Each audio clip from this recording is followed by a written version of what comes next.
Muito bem, hoje estamos com ela, Mauricele Teles, da Rev Gestão de Pessoas. Kelly, bom dia, bem-vinda. Bom dia, Ariane, muito obrigada. Um prazer tê-la. O que temos para hoje, Kelly? Então, foi publicado recentemente uma pesquisa que fala sobre a posição do ranking de Brasília entre as cidades mais empreendedoras do Brasil. Muito bom. Então, a gente saltou aí da 65ª posição para o 4º lugar, Olha em 2023. só. Essa foi uma pesquisa realizada pela ENAP, que é a Escola Nacional de Administração Pública, junto com a Endeavor.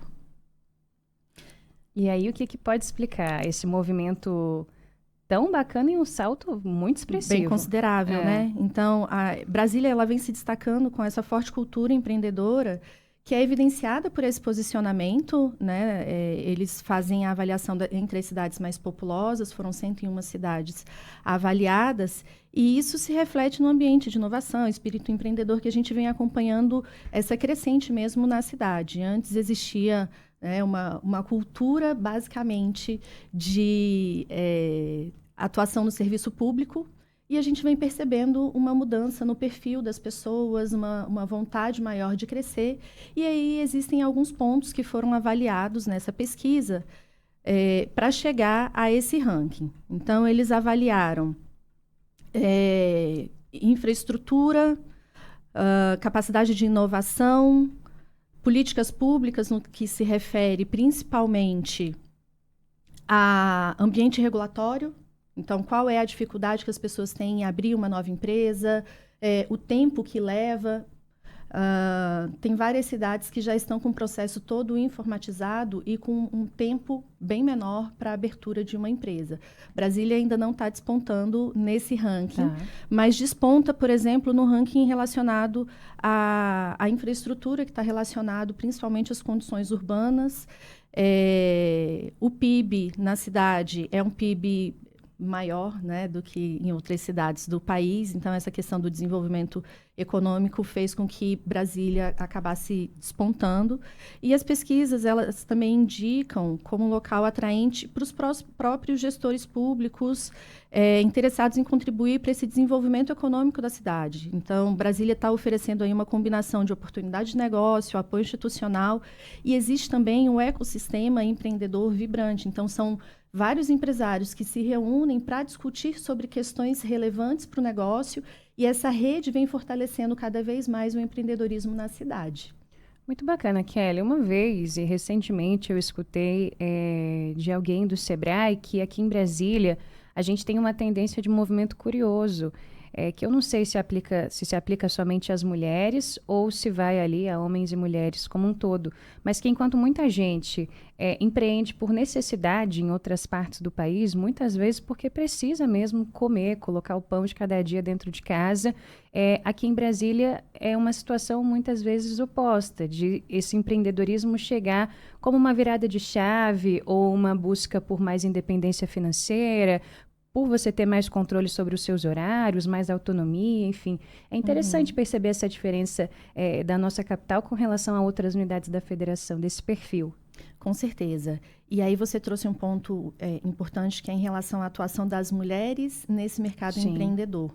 Tem muitas mulheres que elas acabam indo para o empreendedorismo por uma questão de flexibilidade de horário, porque a gente sabe que as mulheres ainda hoje têm uma tripla jornada, né? Então, tem os filhos, tem a casa para cuidar.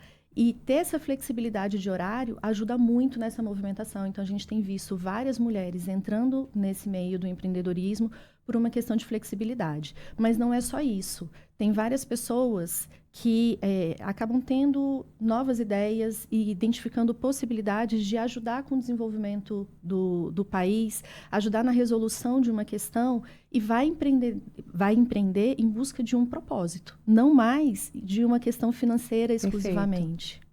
Muito bem, Kelly. Na sua avaliação, o que falta hoje para que você falou sobre a questão da burocracia, que muitas vezes ainda é um empecilho para que as pessoas empreendam. Ao mesmo tempo, a gente tem muitos bons exemplos, a gente tem muitos apoios, o próprio Sebrae aí apoia muita gente nesse pontapé inicial, mas o que que falta hoje? Brasília já está muito bem, né? Nesse ranking que você nos mostra, a gente percebe que estamos, de fato, despontando. Mas o que que falta para que haja menos dificuldades e mais facilidades para todos que desejem embarcar numa jornada empreendedora? Uhum. O empreendedorismo, ele vem repleto de desafios. Então, a gente tem aí uma questão burocrática importante, uma questão tributária Perfeito. que pesa consideravelmente e acaba dificultando muito a sobrevivência dessas empresas. Então, sempre que as pessoas vão empreender, elas precisam levar em consideração que é necessário ter uma reserva financeira para se manter pelo menos aí no primeiro ano, que existe uma alta taxa de mortalidade das empresas nesse período inicial, justamente por isso. É difícil empreender, é difícil colocar o seu negócio para rodar, por uma série de questões que vão além das questões relacionadas à política pública. Então, é importante fazer esse planejamento e contar muito com o apoio de instituições como o Sebrae para dar a orientação desse passo a passo necessário para iniciar nessa jornada. Muito bacana. Kelly, caminhando aqui para o fim do nosso papo, você acha que existe um cenário de romantização também do empreendedorismo, do empreender? Com certeza. Eu escuto muitas pessoas falando, o meu sonho é empreender porque eu quero ser rico.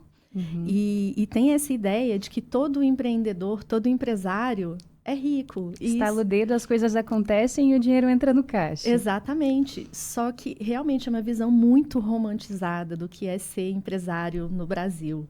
É necessário muito esforço, muita dedicação.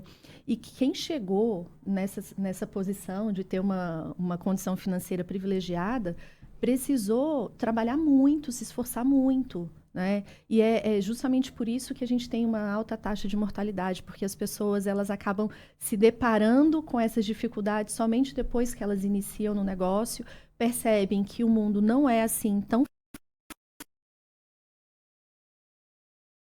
falha de manhã, à tarde, à noite, às vezes 18 horas por dia, porque é necessário construir uma base muito sólida para chegar numa posição mais privilegiada, vamos colocar assim. Mas ainda assim, esses empresários que já conseguiram conquistar uma saúde financeira da empresa e uma vida financeira saudável, até hoje eles trabalham muito. Então, realmente, a gente precisa desmistificar essa visão extremamente romantizada do que é ser empreendedor no país. Muito bom, excelente conversa. Essa foi Maurikelly Telles, da Rev Gestão de Pessoas. Volta e meia está conosco aqui. Kelly, muito obrigada por hoje e volte sempre, você sabe. Muito obrigada, agradeço também aos ouvintes.